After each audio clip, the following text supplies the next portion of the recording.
Study IQ IAS, अब तैयारी हुई affordable. Hello and welcome to Study IQ. My name is Saurabh Gupta and I teach philosophy optional life on Study IQ IAS. सबसे पहले आप सभी को वसंत पंचमी की ढेर सारी शुभकामनाएं।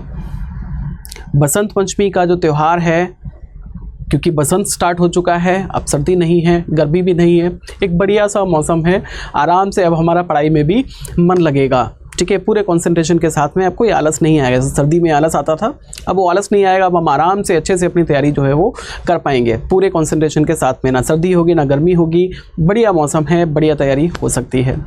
तो ये जो हमारा आज का सेशन है, इसके साथ में हम अपना एक नया सीरीज़ स्टार्ट कर रहे हैं, जिसमें जैसा कि मैंने प्रॉमिस किया था कि पूरा फिलॉसफी ऑप्शनल का जो सिलेबस है वो मैं स्टार्ट करने वाला हूँ, तो वो कंप्लीट करने वाला हूँ। तो मैंने इंडियन और वेस्टर्न की ऑलरेडी सीरीज़ कंप्लीट कर दी है। उनके जो प्लेलिस्ट है वो हमारे चैनल पे आपको मिल जाएंगे।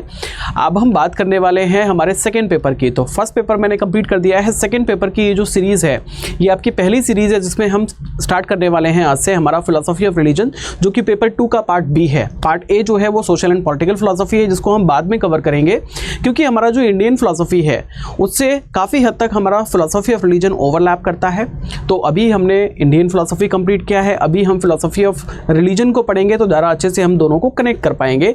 इसलिए मैंने रिलीजन को पहले लिया है, सोशल एंड पॉलिटिकल फिलॉसफी को हम बाद में पढ़ेंगे, लेकिन मैं कवर उसको भी करूंगा। पूरा सिलेबस आपका मैं कवर करने वाला हूं यूट्यूब पे। तो आज का जो हमारा सेशन है, इसमें हमारी फिलॉसफी ऑफ रिलीजन, जो कि हमारा पेपर 2 का पार्ट बी है, उसमें हमारा आज का जो पहला यूनिट रहने वाला है, that is notion of God. इसमें हम समझने वाले हैं यूपीएससी के सिलेबस में हमारे पास जितने भी टॉपिक्स हैं इस यूनिट में, फिलॉसफी ऑफ रिलीजन में, नोशन ऑफ गॉड की यूनिट में जितने भी यूनिट्स हैं, जितने भी टॉपिक्स हैं, सारे टॉपिक्स को आज हम बहुत ही डिटेल में समझने वाले हैं। फिलॉसफी से रिलेटेड कोई भी आपके डाउट्स होते हैं, कोई भी क्वेरीज होते हैं, आप चाहे किसी भी एग्ज़ाम की तैयारी कर रहे हैं, अगर आपको कहीं भी कोई डाउट है, मेरे से कॉन्टैक्ट करना है, आप मुझे कर सकते हैं। मेरी जो टेलीग्राम की आईडी है गुप्ता सौरभ BLY1। इसके अलावा आप मुझे इंस्टाग्राम पे भी कांटेक्ट कर सकते हैं, जो भी सोशल मीडिया का मीडियम आप यूज़ करते हैं। फिलॉसफी ऑप्शनल का लाइव बैच स्टार्ट हो रहा है 4 मार्च से। हमारा जो नया अगला बैच है वो 4 मार्च से स्टार्ट हो जाएगा। इसमें ये जो हमारा नया कोर्स है, इसमें आपको लाइव क्लासेस के साथ साथ मिलेंगे टेस्ट सीरीज़। उस टेस्ट सीरीज़ में आपको 12 टेस्ट मिलने वाले हैं, जिसमें 8 आपके सेक्शनल टेस्ट रहेंगे प्लस 4 आपके फुल लेंथ टेस्ट रहेंगे। ये 12 के 12 टेस्ट का डिस्कशन हम लाइव क्लासेस में भी करते हैं। कैसे इन टेस्ट के जो क्वेश्चन हैं उनको हमें अप्रोच करना है, कैसे उनके अच्छे आंसर्स लिखने हैं, यानी कि हम आंसर राइटिंग कैसे करें, एक अच्छी आंसर राइटिंग कैसे करें यूपीएससी एग्ज़ाम के लिए, उसको हम डिस्कस करते हैं लाइव क्लास में। अगर बात करते हैं स्टडी मटेरियल की, सारा स्टडी मटेरियल मैं आपको अपने पास से प्रोवाइड कराने वाला हूं। आपको नोट्स में प्रोवाइड कराऊंगा क्रक्स की फॉर्म में, PDF की फॉर्म में, सॉफ्ट कॉपी, जिसको आप बाद में प्रिंट कर सकते हैं।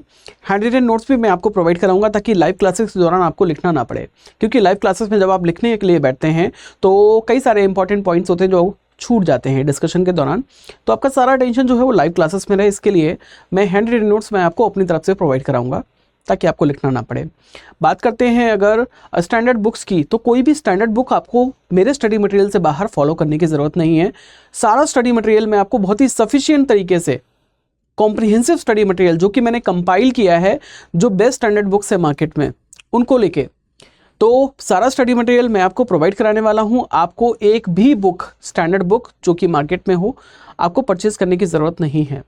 इसके अलावा आपको रिवीजन के लिए मैं आपको माइंड मैप्स प्रोवाइड कराऊंगा, ताकि एग्ज़ाम में रिवीजन के लिए आपको जो यूनिट्स हैं, जो टॉपिक्स हैं, उन सभी की माइंड मैपिंग आपके माइंड में बहुत अच्छे से हो जाए, और आपको पता रहे कि अगर भाई इस टॉपिक से कोई क्वेश्चन आने वाला है, तो इस टॉपिक से कौन कौन से पॉइंट्स हैं जो मेरे माइंड में होने ही चाहिए।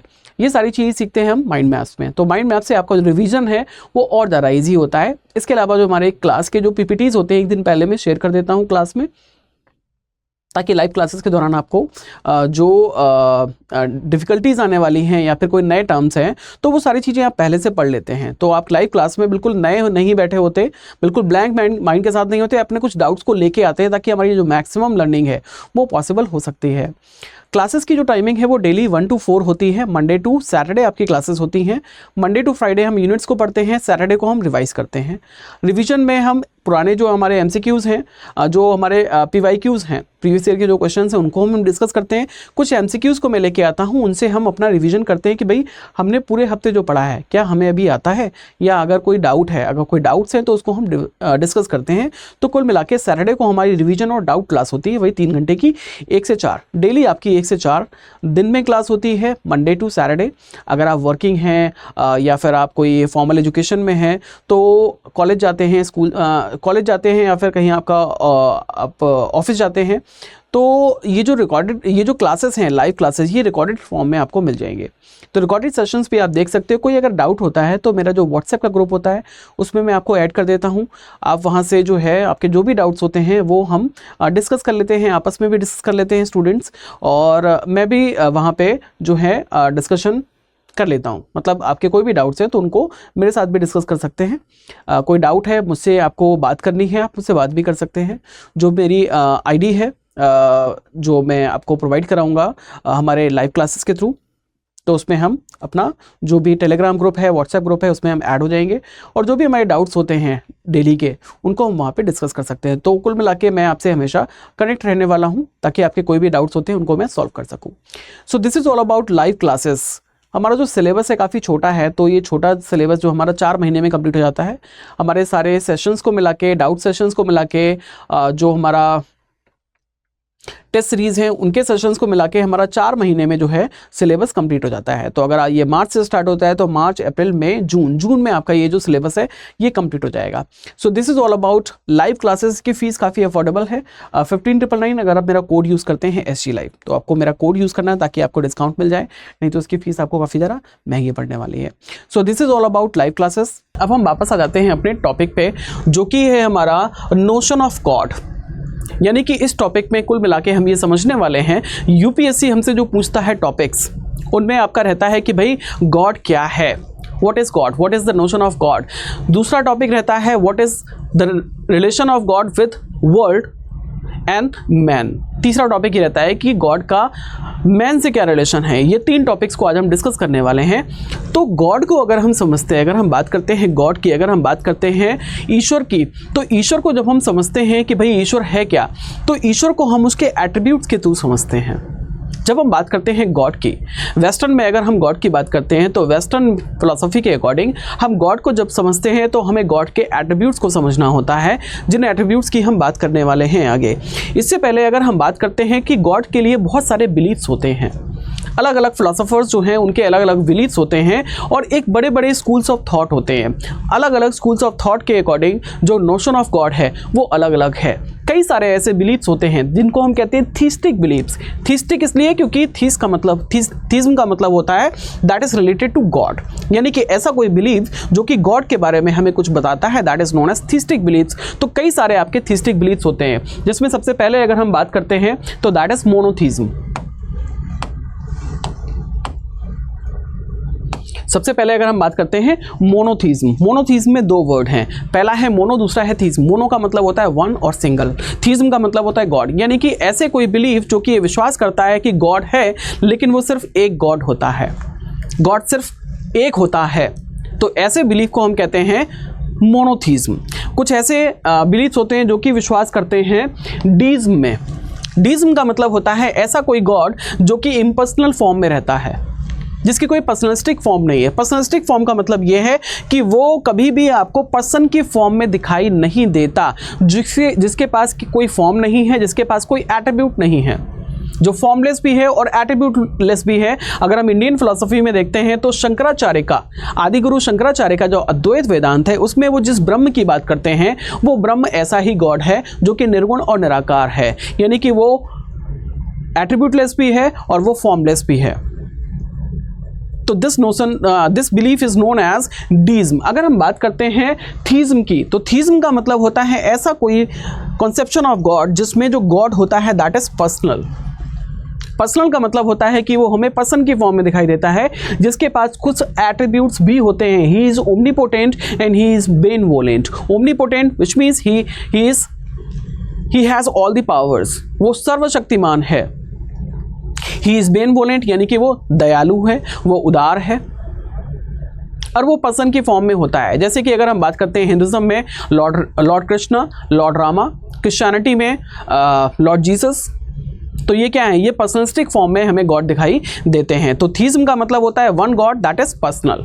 नेक्स्ट अगर हम बात करते हैं पैंथीज्म की, पैंथीज्म को हिंदी में हम कहते हैं सर्वेश्वरवाद, which means everything is God and God is everything. यानी कि इस इंटायर कॉस्मोलॉजी में आपको जो कुछ भी दिखाई देता है वो सब कुछ गॉड ही है, it is not beyond God.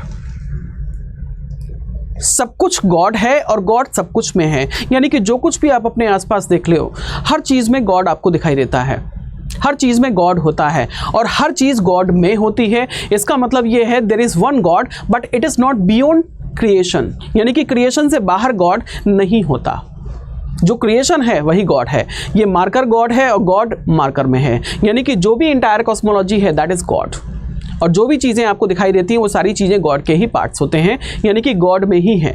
यानी कि ईश्वर सब में है और सब चीज़ें ईश्वर में है, दैट इज़ नोन एज सर्वेश्वरवाद। और ऐसे पैंथीज्म की अगर हम बात करते हैं वेस्टर्न फिलोसफी में, तो इसको मानता है स्पिनोजा। और ये जो हमारा बिलीफ है ये काफ़ी एंशियंट बिलीफ है। अगर हम सनातन धर्म की बात करते हैं, अगर हम हिंदुज़म की बात करते हैं, तो हिंदुज़म में भी इसको एक्सेप्ट किया गया है, जहाँ पे हम हर चीज़ में ईश्वर को देखते हैं। हमें ऐसा लगता है कि हर चीज़ जो है वो दैवी है, हर चीज़ में ईश्वर का वास है। और यही रीज़न है कि हम हर चीज़ में ईश्वर को देखते हैं। तो आप कोई भी चीज़ अपने आसपास देख लीजिए, सनातन धर्म में हर चीज़ की पूजा करते हैं और हर चीज़ को दैवीय मानते हैं, हर चीज़ को उसकी वैल्यू दी जाती है, उसकी इज्जत करते हैं, चाहे वो कोई भी चीज़ हो, कोई पशु हो, पक्षी हो, जल हो, वायु हो, अग्नि हो, कोई मनुष्य हो, सभी में दैवीय क्षमताएं देखी जाती है। तो दैट इज कॉल्ड पैंथीज्म। नेक्स्ट होता है पैनेंथीज्म। पैनेंथीज्म का मतलब होता है, पैन का मतलब होता है ऑल परवेडिंग, यानी कि हर जगह, ठीक है। और थीज्म का मतलब होता है गॉड, यानी कि गॉड जो है वो हर चीज़ में है, गॉड हर चीज़ में है लेकिन उसके बियॉन्ड भी है। ऐसा कोई बिलीफ जो ये मानता है कि हर चीज़ में गॉड है लेकिन गॉड उसके बियॉन्ड भी है, जिसने हर चीज़ को क्रिएट किया है, he is a creator deity. इस तरीके का जो कॉन्सेप्ट है दैट इज कॉल्ड पैनेंथीज्म। तो पैंथीज्म और पैनेंथीज्म में ये डिफरेंस है कि जो पैंथीज्म है वो ये मानता है कि everything is God and God is everything, but it is not beyond everything, लेकिन उसके बाहर वो नहीं होता। लेकिन पैनेंथीज्म ऐसा मानता है कि गॉड जो है वो चीज़ों से बाहर भी है और चीज़ों में भी है, दैट इज नोन एज पैनेंथीज्म। तो ये डिफरेंस होता है पैंथीज्म और पैनेंथीज्म में। आगे अगर हम बात करते हैं पॉलीथीज्म, कुछ ऐसे बिलीफ्स भी होते हैं जो ये मानते हैं गॉड एक से ज़्यादा होते हैं, जो विश्वास करते हैं प्लूरलिज्म में। उनके हिसाब से जो गॉड हैं, जो देवी देवता हैं, वो एक से ज़्यादा होते हैं, तो that is known as polytheism. कई सारे ऐसे धर्म हैं जिनमें एक से ज़्यादा ईश्वर की उपासना की जाती है, तो उसको हम कहते हैं पॉलीथीज्म। पॉली का मतलब होता है मैनी, मोनो का मतलब होता है वन। तो मोनोथीज्म का ये एंटीथेटिकल है, that is known as polytheism. Next है एग्नोस्टिसिज्म। कुछ ऐसे भी बिलीफ्स होते हैं जो ये कहते हैं कि ना तो हमारे पास गॉड के होने का कोई प्रमाण है, ना तो हमारे पास गॉड के नहीं होने का कोई प्रूफ है, दोनों का ही प्रूफ नहीं है। तो हम ये भी नहीं कहते कि गॉड होता है और हम ये भी नहीं कहते कि गॉड नहीं होता है, हम बीच में रहते हैं, ठीक है। यानी कि ना तो हम थीस्ट हैं और ना ही हम अथीस्ट हैं। तो ऐसा कोई व्यक्ति जो ना तो थीस्ट होता है ना ही वो अथीस्ट होता है, ना वो आस्तिक है ना वो नास्तिक है, ना वो ये कहता है कि ईश्वर है ना वो ये कहता है कि ईश्वर नहीं है, तो वो कौन है? वो है agnostic, that has no knowledge about God, of its existence और ऑफ इट्स नॉन एग्जिस्टेंस। ना तो उसको उसके एग्जिस्टेंस के बारे में कुछ पता है ना ही उसके नॉन एग्जिस्टेंस के बारे में पता है, तो ऐसे व्यक्ति को हम कहते हैं एग्नोस्टिक। इंडियन फिलॉसफी की अगर हम बात करते हैं तो हमारे भारतीय दर्शन में जो सांख्य दर्शन है, सांख्य दर्शन को वैसे तो निरीश्वर सांख्य बोलते हैं क्योंकि उसमें ईश्वर का स्थान नहीं है, लेकिन ये निरीश्वर कम, हीट्रोडॉक्स कम, ये एग्नोस्टिक ज़्यादा है। क्योंकि जो कपिल मुनि हैं जो कि प्रपाउंडर हैं सांख्य के, वो ये कहते हैं कि ईश्वर के होने और नहीं होने के दोनों के प्रूफ मेरे पास नहीं है, इसलिए मैं उसके बारे में बात ही नहीं करता। बात नहीं करता इसका मतलब ये है कि वो नास्तिक नहीं है, वो ये नहीं कहते कि गॉड नहीं है, वो ये कहते हैं कि गॉड को प्रूफ करने के मेरे पास आर्ग्यूमेंट्स नहीं हैं, ना तो उसके एग्जिस्टेंस को प्रूव करने के आर्गुमेंट्स है ना ही नॉन एग्जिस्टेंस को प्रूव करने के आर्गुमेंट्स है, which means he is agnostic. तो इस तरीके से जो सांख्य दर्शन है उसको हम एग्नोस्टिक समझते हैं। क्लियर है? So these are the forms of theistic believes. अब हम बात करने वाले हैं personalistic and impersonalistic conception of God, जो कि आपके यूपीएससी के एग्जाम में पूछा भी जा चुका है। अगर हम बात करते हैं गॉड कैसा होता है, गॉड पर्सनल होता है या फिर इम्पर्सनल होता है, और पर्सनल का क्या मतलब है, इम्पर्सनल का क्या मतलब है, तो जैसा कि हम पहले भी बात कर चुके हैं, जो हमारा एक बिलीफ था जिसको हम कहते हैं थीज्म, तो थीज्म का मतलब होता है कि there is one God that is personal. Hinduism में अगर हम देखते हैं, वेदांत की बात करते हैं, तो रामानुजाचार्य और माधवाचार्य ये विश्वास करते हैं कि there is only one reality, one ultimate independent reality that is God, and he is lord Vishnu, Narayan और श्रीहरि। तो उनके हिसाब से लॉर्ड विष्णु, नारायण या फिर श्रीहरि जो है वो कौन है, वो पर्सनल गॉड हैं। This is the concept of personal God, जो कि पर्सन के फॉर्म में आप देख सकते हैं, जो कि एक पर्सन के फॉर्म में वैकुंठ में रहते हैं। देवी लक्ष्मी उनके चरण दबाती हैं और वो वैकुंठ में रहते हैं, जो कि उनका हेवनली अवार्ड है। अगर हमें लिबरेशन मिलता है तो हम भी वैकुंठ चले जाते हैं, उन्हीं की सेवा में हम लीन हो जाते हैं। इस तरीके का जो कॉन्सेप्शन है हिंदुज्म में, अगर हम बात करते हैं पर्सनलिस्टिक कॉन्सेप्शन ऑफ गॉड की, तो ये होता है। अगर हम बात करते हैं इम्पर्सनलिस्टिक नोशन ऑफ गॉड की, इम्पर्सनलिज्म का मतलब होता है जहाँ पे गॉड को तो मानते हैं लेकिन वो पर्सनल फॉर्म में नहीं होता, वो पर्सन की तरह दिखाई नहीं देता, उसमें कोई एट्रीब्यूट्स नहीं होते, कोई फॉर्म नहीं होती। That is known an impersonalistic form of God. जैसे कि इस्लाम में अल्लाह का कॉन्सेप्ट है निर्गुण और निराकार। अगर हम बात करते हैं हिंदुज्म में, तो आदि गुरु शंकराचार्य का जो ब्रह्म का कॉन्सेप्ट है निर्गुण और निराकार, फॉर्मलेस एंड एट्रीब्यूटलेस, तो इसको हम इम्पर्सनलिस्टिक कॉन्सेप्शन ऑफ गॉड मानते हैं। तो इस तरीके से हम देखते हैं कि पर्सनलिस्टिक का मतलब है जो कि जहाँ पे गॉड को एज अ पर्सन कंसीव किया गया है, जहाँ पे पर्सन जैसे उसमें कुछ एट्रीब्यूट्स होते हैं, कुछ डिवाइन एट्रीब्यूट्स होते हैं, लेकिन इम्पर्सनलिस्टिक कॉन्सेप्ट ऑफ गॉड में गॉड के पास ना तो कोई एट्रीब्यूट्स होते हैं और ना ही उसमें कोई फॉर्म होती है। नेक्स्ट आगे अगर हम बात करते हैं नेचुरलिस्टिक कॉन्सेप्शन ऑफ गॉड, तो यहाँ पे नेचर को ही गॉड मान लिया जाता है। जैसे कि हमने बात की थी, एक जो हमने बिलीफ पढ़ा था, थीस्टिक बिलीफ, जिसको हमने पढ़ा था पैंथीज्म, जो स्पिनोजा का जो पैंथीज्म था, वो नेचुरलिस्टिक कॉन्सेप्शन ऑफ गॉड से काफ़ी मेल खाता है। कैसे मेल खाता है? अगर हम बात करते हैं नेचुरलिस्टिक कॉन्सेप्शन ऑफ गॉड की, तो ये मानता है कि the entire nature is God only. Nature में जो कुछ भी है वो सब कुछ डिवाइन है, वो सब कुछ गॉड है। अगर हम यहाँ पे इस पिक्चर को देखते हैं, तो यहाँ पे आप देखते हैं कि ये पशु है, शेर है, हिरन है, बारहसिंगा है, और यहाँ पे कुछ मछली है, या फिर यहाँ पे कोई जो है पक्षी है। ठीक है, तो ये पशु पक्षी जो हैं ये भी नेचुरल चीज़ें हैं, ये सारी नेचुरल हैं, तो ये भी क्या हैं, ये भी गॉड के ही एस्पेक्ट हैं, यही गॉड के पार्ट हैं, ये सारे गॉड को रिप्रेजेंट करते हैं, ये सारे क्या हैं, गॉड है। अगर हम देखते हैं यहाँ पे सूर्य देखते हैं, बादल देखते हैं, ठीक है, ये जो हमें नेचर का पूरा फॉर्म दिखाया गया है, यहाँ पे जल देखते हैं, अग्नि देखते हैं, वायु देखते हैं, तो ये सारी चीज़ें क्या हैं, ये नेचर का पार्ट हैं और ये सारी चीज़ें डिवाइन हैं।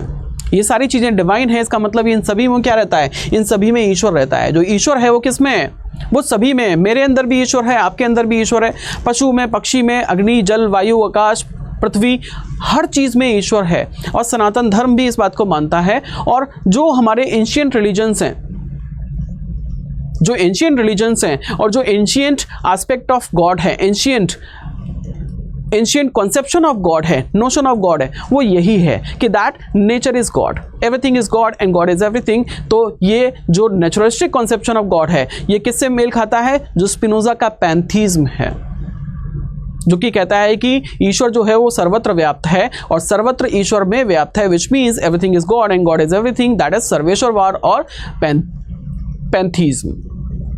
ठीक है, so this is called naturalistic conception of God. Next आगे अगर हम बात करते हैं कि अगर गॉड है, चाहे वो पर्सनल हो, चाहे वो इम्पर्सनल हो, चाहे वो वन हो, चाहे वो मैनी हो, अगर गॉड है तो गॉड को हम कैसे जानेंगे? तो गॉड को हम जानते हैं उसके एट्रीब्यूट्स के थ्रू। गॉड को समझते हैं हम उसके एट्रीब्यूट्स के थ्रू। गॉड के एट्रीब्यूट्स क्या होते हैं, एक बार हम देख लेते हैं। अगर हम पहली बात करते हैं, अगर हम बात करते हैं गॉड के एट्रीब्यूट्स की, सबसे पहले आता है उसका ओमनीपोटेंस, कि जो ईश्वर है वो कैसा है, वो सर्वशक्तिमान है। ही हैज़ ऑल द पावर्स, वो जो चाहे वो कर सकता है, अगर उसने कुछ ठान लिया तो उसको कोई रोक नहीं सकता। He has all the powers. अगला जो एट्रीब्यूट है that is omniscient. Omniscience means he is सर्वज्ञ, वो सर्वज्ञ है, यानी कि वो सब कुछ जानता है। वो सब कुछ जानता है, कुछ भी ऐसा नहीं है जो ईश्वर से छुपा हो। That is ओमनिशिएंट। नेक्स्ट जो है that is omni presence. Omni presence का मतलब होता है कि वो हर जगह व्याप्त है, वो हर जगह व्याप्त है। ही इज ओमनी प्रेजेंट, हर जगह वो प्रेजेंट है, पास्ट प्रेजेंट और फ्यूचर, यहाँ वहाँ जहाँ तहाँ जहाँ भी देखोगे वहाँ वो हर जगह गॉड है। अगर वो हर जगह है तो फिर वो सब कुछ जानता भी होगा, वो एक ही टाइम पे हर जगह पे होता है। इसका मतलब ये है कि सारी जगह तो उसी में है, सारा स्पेस जो है वो उसी में है, सारा टाइम जो है वो उसी में रहता है, which means he is beyond space and time. ठीक है, बियॉन्ड स्पेस एंड टाइम है, which means he is eternal. तो उसमें क्या रहती है, उसमें इटर्निटी होती है, वो शाश्वत है, समय से वो बंधा हुआ नहीं है, टाइम से वो बंधा हुआ नहीं है। He is immutable. इम्यूटेबल अगला जो उसका एट्रीब्यूट है दैट इज इम्यूटेबिलिटी। इम्यूटेबिलिटी का मतलब क्या होता है? इम्यूटेबल का मतलब होता है that never changes, who never gets worse और बेटर। ना तो कभी वर्स होता है ना कभी बेटर होता है, ना वो कभी बदतर होता है ना भी कभी बेहतर होता है, उसमें कोई चेंज नहीं आता, वो जैसा है वो वैसा ही रहता है। दिस इज कॉल्ड इम्यूटेबिलिटी, उसमें कोई चेंज नहीं आता। नेक्स्ट है ट्रांसेंडेंस, कि गॉड जो है वो क्या है, वो ट्रांसेंडेंट है, जिन चीज़ों को आप देखते हो उनसे बाहर भी गॉड है। जो भी एक्सटर्नल रियलिटी हम देखते हैं अपने आसपास, जो भी भौतिक जगत देखते हैं, एम्पिरिकल वर्ल्ड देखते हैं, फिजिकल वर्ल्ड देखते हैं, उससे बाहर अगर कोई है तो वो कौन है, कौन हो सकता है उसके बाहर? उसके बाहर गॉड ही हो सकता है। This is known as transcendence. Next है इम्मैनेंस। इम्मैनेंस का मतलब होता है कि जो भी चीज़ देखते हैं उसमें गॉड ही है, यानी कि हर चीज़ में वो व्याप्त है, वो हर चीज़ में अंतर्निहित है। तो यहाँ पे हम देखते हैं कि गॉड जो है वो ट्रांसेंडेंट भी है, वो इम्मैनेंट भी है, इस मार्कर के अंदर भी है, इस मार्कर के बाहर भी गॉड है। गॉड इन दोनों चीज़ों से कहीं भी अलग नहीं है। Next, he has infinite goodness.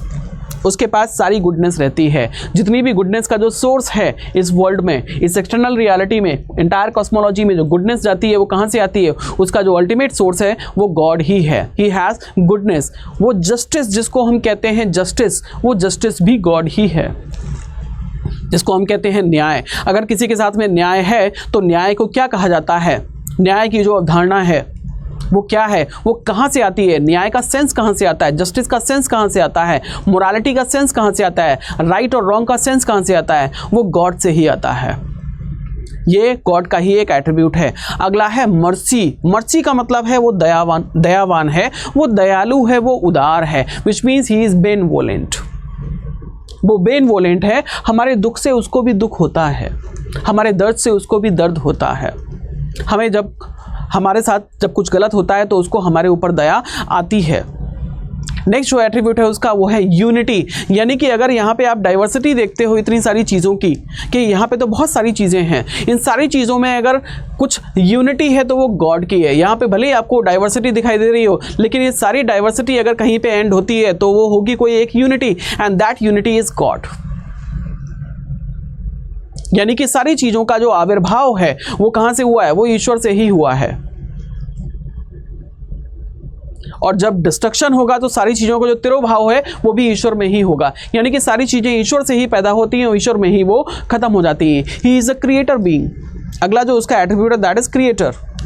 वो क्रिएट करता है सारी चीज़ों को, कुछ भी ऐसा नहीं है जो गॉड की क्रिएशन से बाहर हो। जो भी गॉड ने क्रिएट किया है वही है यहाँ पे पूरी कॉस्मोलॉजी में, पूरे कॉस्मोस में, पूरे ब्रह्मांड में जो कुछ भी है वो सब कुछ गॉड ने ही क्रिएट किया है। He is the ultimate creator being and he is the sustainer, means he is the preserver. जो कुछ भी उसने क्रिएट किया है उसको सस्टेन करने का काम, उसको प्रिजर्व करने का काम भी ईश्वर ही करता है, क्योंकि ये उसका ही एट्रीब्यूट है। मैं नहीं कर सकता, आप नहीं कर सकता। हर चीज़ जो है, जो भी पैदा हुई है यहाँ पे, हर चीज़ अपने तिरोभाव की तरफ आगे बढ़ रही है।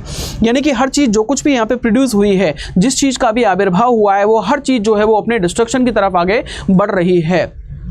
वो जो डिस्ट्रक्शन करता है वो कौन करता है? वो गॉड ही करता है। तो he is creator, sustainer and destroyer, and he is the symbol of love. He is the epitome of love. अगर हमारे पास लव का सेंस है तो वो कहाँ से आता है? The ultimate source is God only, क्योंकि जो लव है वो भी एक एट्रीब्यूट होता है गॉड का। So these are the 14 attributes of God, जिनके थ्रू हम गॉड को समझ सकते हैं कि गॉड है क्या, गॉड है कौन। क्लियर? चलिए आगे बात करते हैं। नेक्स्ट है relation between God and the world. World का और गॉड का क्या रिलेशन है। कुछ ऐसे फिलोसोफर्स जो ये मानते हैं कि जो गॉड है वो इम्मैनेंट है, ठीक है। तो दो कॉन्सेप्ट्स के थ्रू हम इसको समझेंगे, एक तो है इम्मैनेंस, दूसरा है ट्रांसेंडेंस। कुछ ऐसे फिलोसोफर्स, कुछ ऐसे स्कूल्स ऑफ थॉट है जो ये मानते हैं कि जो गॉड है वो इम्मैनेंट होता है। इम्मैनेंट का मतलब होता है कि वो अंतर्निहित है, चीज़ों में ही गॉड है। जैसे स्पिनोजा मानता है कि everything is God and God is everything. God हर चीज़ में, इस मार्कर में भी गॉड है, ये मार्कर गॉड में है, ठीक है। ये जो फ़ोन आपके हाथ में है उस फ़ोन में भी गॉड है, वो फ़ोन जो है वो गॉड में है, ठीक है। मैं भी, मेरे अंदर भी गॉड है और मैं गॉड में हूँ। तो दिस इज कॉल्ड इम्मैनेंस, यानी कि इस वर्ल्ड में जो कुछ भी हम देखते हैं हर चीज़ में गॉड है, तो दैट इज कॉल्ड इम्मैनेंस।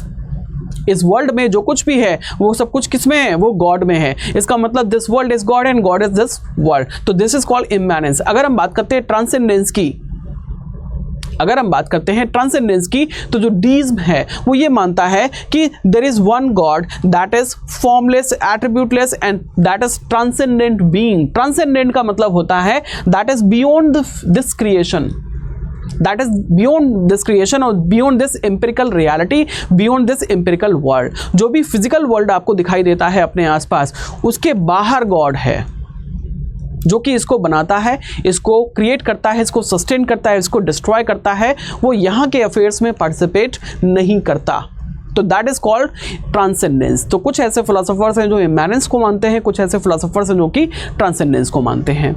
नेक्स्ट अगर हम बात करते हैं relation between God and man, ईश्वर का मनुष्य के साथ में क्या संबंध है, तो यहाँ पे हम दो रिलीजन्स को ले लेते हैं। पहले हम ले लेते हैं क्रिश्चियनिटी को। क्रिश्चियनिटी में ये मानते हैं कि गॉड ने सबसे पहले मैन को बनाया, दैट इज एडम। तो एडम को उसने इसलिए बनाया ताकि एक अच्छा रिलेशन वो अपने मैन के साथ में, अपनी क्रिएशन के साथ में मेंटेन कर सके। लेकिन उस मैन ने, जिसका नाम था एडम, उसने गॉड को डिसओबे किया, उसकी आज्ञा का उल्लंघन किया। अब क्योंकि उसने डिसओबे किया, इसका मतलब यह है कि उसने अपने गॉड के साथ में अपना रिलेशन खराब कर लिया। अब क्योंकि खराब कर लिया तो क्या हुआ, अब क्योंकि उसने खराब कर लिया तो वो कैसा बन गया, तो वो मॉर्टल बन गया, यानी कि एक टाइम पे वो मरेगा। जबकि गॉड नहीं मरता, गॉड तो इटर्नल है। लेकिन गॉड ने हमेशा इससे ये चाहा कि जो मैन है उसके साथ में गॉड के अच्छे रिलेशन हों। अच्छे रिलेशंस को इस्टेब्लिश करने के लिए ही उसने मैन को बनाया था। लेकिन मैन ने गॉड को डिसओबे किया और यही वजह हुआ कि उसके लिए जो पैराडाइज था उसके जो दरवाजे थे वो बंद हो गए, यानी कि स्वर्ग के दरवाजे बंद हो गए। यानी कि उसने क्या किया, उसने खुद ही अपनी नियति चुन ली, उसने खुद ही अपने आप को मॉर्टल बना दिया। यानी कि गॉड ने मैन को क्रिएट किया। क्रिश्चियनिटी में ऐसा माना जाता है गॉड और मैन के बीच में क्या रिलेशन है, अच्छा रिलेशन बनाने के लिए गॉड ने मैन को क्रिएट किया। लेकिन उसने इसको डिसओबे किया तो उसकी वजह से उसको जो दंड मिला, उसको जो पनिशमेंट मिला वो ये मिला कि वो हमेशा के लिए क्या बन गया, वो मॉर्टल बन गया, यानी कि वो मरणशील प्राणी बन गया। वो एक टाइम पे पैदा होगा और मर भी जाएगा। अगर हम बात करते हैं हिंदुज़म की, तो हिंदुज़म में अगर हम वेदांत दर्शन की बात करते हैं, जिसमें हम बात करेंगे रामानुजाचार्य की और माधवाचार्य की, तो रामानुजाचार्य और माधवाचार्य दोनों ये मानते हैं कि जो मैन है दैट इज इंडिविजुअल सोल, और जो इंडिविजुअल सोल है that is the part of ब्रह्म, यानी कि भगवान विष्णु, श्री हरि या फिर जो नारायण है वो तो गॉड हैं, वो ब्रह्म हैं। और ब्रह्म के जो दो एट्रीब्यूट्स होते हैं, एक तो चित्त और दूसरा अचित। चित्त का मतलब मेरी इंडिविजुअल सोल, अचित का मतलब मेरा मटेरियल बॉडी। इनसे मिलके बनता हूँ मैं, जो कि डिपेंडेंट है किसके ऊपर, गॉड के ऊपर। यानी कि मैं गॉड के ऊपर डिपेंडेंट हूँ, गॉड मेरी आत्मा है और मैं गॉड का शरीर हूँ। मैं गॉड का बॉडी हूँ जबकि गॉड मेरा आत्मा है। मेरी आत्मा की भी आत्मा है, मेरे शरीर की भी आत्मा है, ऐसा रामानुजाचार्य कहते हैं। तो इस तरीके का रिलेशन है हिंदुज़म में मैन और गॉड का, जिसको आप रेफ़र कर सकते हो हिंदुज़म के कॉन्टेक्स्ट में, एग्ज़ाम में अगर लिखने को आता है, relation between man and God and special reference to Hinduism. तो हिंदुज़म में आप वेदांत को ले सकते हो, अगर स्पेशल रेफरेंस टू अगर वेस्टर्न रिलीजन का जाता है तो उसमें आप क्रिश्चियनिटी वाला एग्जाम्पल ले सकते हो। So this is all about this unit and now we have to discuss previous year questions. अगर हम बात करते हैं हमारे पहले क्वेश्चन की, जो कि आया है 2023 में 10 नंबर का, ये कहता है elucidate the personalistic and impersonalistic aspects of God, यानी कि पर्सनलिस्टिक और इम्पर्सनलिस्टिक एस्पेक्ट्स ऑफ गॉड क्या होते हैं। अगर हम बात करते हैं पर्सनलिस्टिक कॉन्सेप्शन ऑफ गॉड की, तो उसमें हम गॉड को एज अ पर्सन कंसीव करते हैं और हम ये मानते हैं कि उसके पास कुछ एट्रीब्यूट्स होंगे। He has some attributes and he has some form, जिसमें गुण भी है और आकार भी है, यानी कि वो सगुण और साकार ब्रह्म की जो उपासना करते हैं उसको हम कहते हैं पर्सनलिस्टिक कॉन्सेप्शन ऑफ गॉड। लेकिन ऐसे लोग, ऐसा कोई थीस्टिक बिलीफ जो कि ये मानता है कि जो गॉड है वो निर्गुण और निराकार है, ना तो उसमें फॉर्म है ना ही उसमें एट्रीब्यूट्स हैं, तो उसको हम कहते हैं impersonalistic notion of God. That is for example the Brahm of Adiguru Shankaracharya. लेकिन पर्सनलिस्टिक कॉन्सेप्शन होगा तो उसमें आप लेके आ सकते हैं माधवाचार्य का, और जो रामानुजाचार्य का जो कॉन्सेप्शन ऑफ गॉड है that is personalistic conception of God, जहाँ पे गॉड आपको एज अ पर्सन दिखाई देते हैं, लॉर्ड विष्णु, लॉर्ड नारायण और लॉर्ड श्री हरि की फॉर्म में, जिनके पास कुछ एट्रीब्यूट्स भी हैं, जिनके पास कुछ फॉर्म भी है। क्रिश्चियनिटी का एग्जाम्पल लेंगे तो वहाँ पे आपको दिखाई देते हैं लॉर्ड जीसस, इनका आप एग्जाम्पल ले सकते हैं। तो ये क्या है, ये पर्सनलिस्टिक कॉन्सेप्ट ऑफ गॉड है। इम्पर्सनलिस्टिक कॉन्सेप्ट ऑफ गॉड में आप ले सकते हैं अल्लाह को, जिसका कोई फॉर्म या फिर एट्रीब्यूट्स नहीं होते। हिंदुज़म में आप लेंगे तो आप आदिगुरु शंकराचार्य का जो निर्गुण और निराकार ब्रह्म का जो है कॉन्सेप्ट, उसको आप एग्जाम्पल में रख सकते हैं। नेक्स्ट जो क्वेश्चन है that is right an essay on Spinoza notion of God and his attribute. 2022 में 10 नंबर का क्वेश्चन आया था कि स्पिनोजा के अकॉर्डिंग जो गॉड है वो क्या है और उसके एट्रीब्यूट्स क्या हैं। अगर हम बात करते हैं स्पिनोजा की, तो स्पिनोजा कौन था? स्पिनोजा तो पैंथीस्ट था। अब क्योंकि वो पैंथीस्ट था तो वो विश्वास करता है पैंथीज्म में। पैंथीज्म का मतलब होता है सर्वेश्वरवाद, यानी कि God is everything and everything is God, nature is God and God is nature, both are identical, दोनों अलग नहीं है एक दूसरे से, ठीक है। और उसके अगर एट्रीब्यूट्स की बात करते हैं तो जितने भी एट्रीब्यूट्स की हमने बात की थी, वो सारे एट्रीब्यूट्स, जो 14 एट्रीब्यूट्स है, वो सारे एट्रीब्यूट्स आप गॉड को दे सकते हैं, क्योंकि वो सारे एट्रीब्यूट्स जो है वो गॉड में होते हैं। वो क्रिएटर भी है, सस्टेनर भी है, वो प्रिजर्वर भी है, वो डिस्ट्रॉयर भी है, ओमनीपोटेंट है, ओमनी प्रेजेंट है, ओमनी बेनवोलेंट है, वो लव है, वो जस्टिस है, वो इटर्नल है, वो शाश्वत है। तो ये सारे एट्रीब्यूट्स आप उसको दे सकते हो अकॉर्डिंग टू स्पिनोजा। नेक्स्ट जो क्वेश्चन है that is discuss the nature of God in Hinduism with special reference to Vishishtadvaita qualified non dualism. 2020 में 20 नंबर का क्वेश्चन आया था। इसमें हम देखते हैं कि ये पूछते हैं कि discuss the nature of God, ईश्वर का जो नेचर है वो आपको डिस्कस करना है with special reference to Vishishtadvaita. अब ये जो विशिष्टाद्वैत है ये किसका है? ये है रामानुजाचार्य का।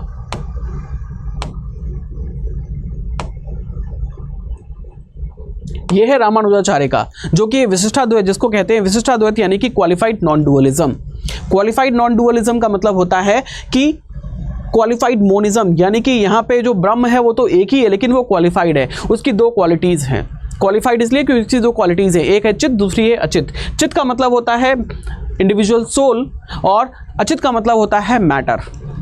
दोनों ही उसके एट्रीब्यूट्स हैं, दोनों ही उसकी क्वालिटीज़ हैं। अब क्योंकि उसके पास क्वालिटीज़ हैं इसका मतलब उसके पास विशेषण है, विशेषण है इसका मतलब जो ब्रह्म है वो विशेष है। अब क्योंकि वो विशेष है इसका मतलब वो विशेष है, विशेष है इसीलिए इनके अद्वैत को विशिष्ट अद्वैत कहा जाता है।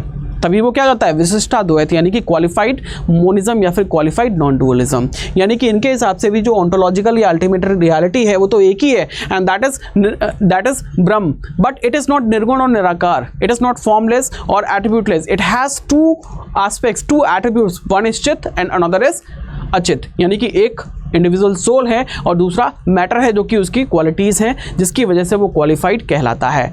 ठीक है, तो गॉड कैसा है? यहाँ पे अगर गॉड को एक्सप्लेन करेंगे तो गॉड का नेचर कैसा है? गॉड जो है वो इंडिपेंडेंट है, और जो चित्त और अचित हैं, जो उसकी दो क्वालिटीज़ हैं, वो डिपेंडेंट है, अपने एग्जिस्टेंस के लिए गॉड के ऊपर डिपेंड करती हैं।